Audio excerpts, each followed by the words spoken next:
মোৰ নাম নন্দকিশোৰ ৰবি দাস আৰু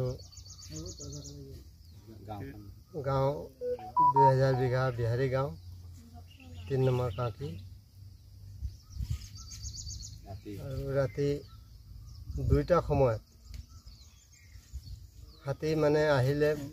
ঘৰ চৰ ভাঙি আছিলে মই ভাবিছোঁ কি যে মানে কিবা মানে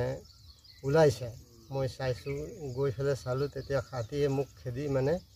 ইয়াতে মানে মই পৰি গ'লোঁ পৰাৰ পিছত মানে মোৰ হাত চাত ভাঙি গ'ল 2বাৰ মোক এটেক কৰিছে হাতীয়ে একদম তাৰ পৰা মই কোনোমতে মানে পলালোঁ আৰু পলাৰ পিছত মানে আকৌ হাতী খেদিলে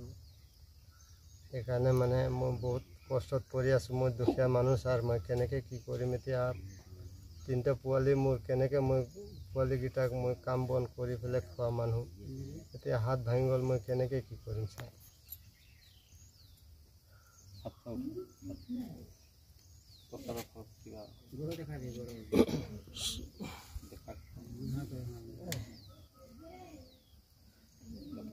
লংকাৰ কাকিত বনৰীয়া হাতীৰ সংঘাত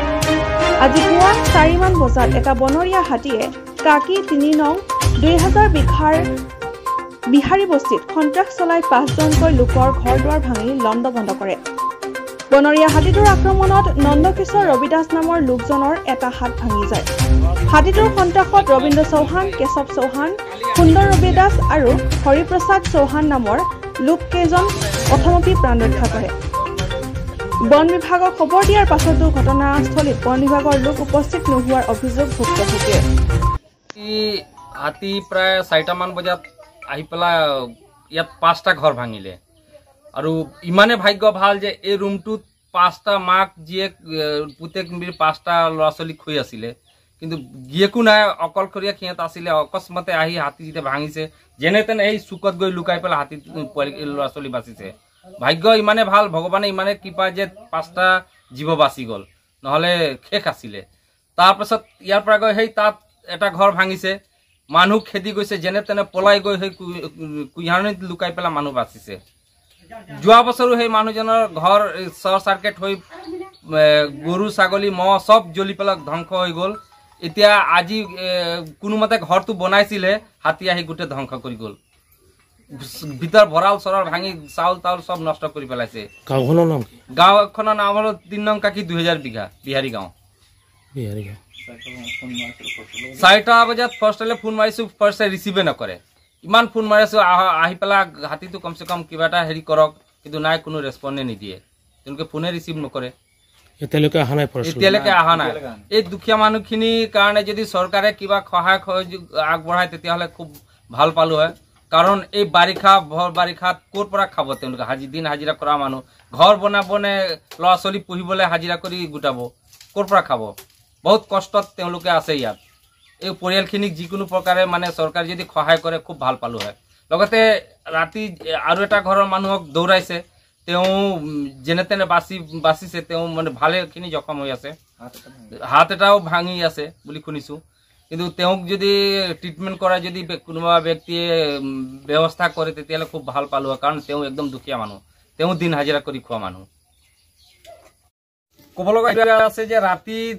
3টা মান বজাত যে ইয়াত ঘৰ চৰ হাতী আহি ভাঙিলে মানুহে ইমান ক্ষতি কৰিলে হাত ভাঙি গ'ল এতিয়ালৈকে ফৰেষ্টৰ নাই কোনোবা দুখীয়া মানুহে যদি ঘৰ এটা বনাবৰ কাৰণে গছ কাটে ফৰেষ্টৰ গাড়ী ফৰেষ্টৰ আহি পहुঁচি যায় আৰু কোনোবা যদি দুখীয়া মানুহে ঘৰ বনাবলৈ ঘৰ ভেটি উঠাবলৈ যদি জেচিবি লগায় হেতুকো ধৰিবলৈ পুলিচে আহি যায় এই ফৰেষ্টৰ মানুহ আহি যায় কিন্তু ইয়াত যে মানুহ মৰা অৱস্থা এটো চাবলৈ এতিয়ালৈকে খবৰ নাই য'ত পইচা পাবলৈ আছে তেনেকুৱা দৌৰি আহিব ইয়াত যে দেখিছে যে আমাৰ লছ হ'ব ইয়াত আহা নাই এটো কেনেকুৱা সাংঘাতিক কাম তেওঁলোকৰ এতিয়ালৈকে খা খবৰ ল'বলৈ আহা নাই যদি ক'বাত যদি পইচা পাবলগীয়া আছে জেচিবি এটা যদি কাম চলি আছে ৰাস্তাত যদি চলে তথাপি দৌৰি পেলাই আহে চাই ইয়াত খুচৰিলে কিজানি মাল ওলাব কিন্তু ইয়াত যে হাত ভাঙি আছে এটো দেখা নাই তেওঁলোকে খুব কষ্ট কাকি 1 নম্বৰ কাকি আমাৰ ইয়াতে পৰে টিলা বজাৰ খদাই আহি পেলাই বহি থাকে দিন ৰাতিপুৱা সন্ধিয়া দিনটো দেখিব তাতে টিলা বজাৰ বহি থাকে কিন্তু ইয়াত আহি পেলাই ইমান খবৰ দিয়াৰ পিছতো এতিয়ালৈকে তেওঁলোকৰ কোনো খা খবৰ নাই তেওঁলোকে কি বুলি ক'ব প্ৰশাসনৰ পৰা কি ভৰসা ক'ব কওক বিজেপি চৰকাৰখনে ইমান কথা কৈ থাকে কিন্তু তেওঁলোকৰ একশ্যন ল'ব নোৱাৰে এইখিনিত যে তেওঁলোকে ইমান হেমাহি কিয় কৰি আছে। তেওঁলোকে টকা অংকত দৌৰে কিন্তু এই দুখীয়া মানুহক খাতিৰত নদৌৰে কিয়, সেইটোও কৰক, চবফালে চাওক। মোৰ ক'বলগীয়া ইমানে।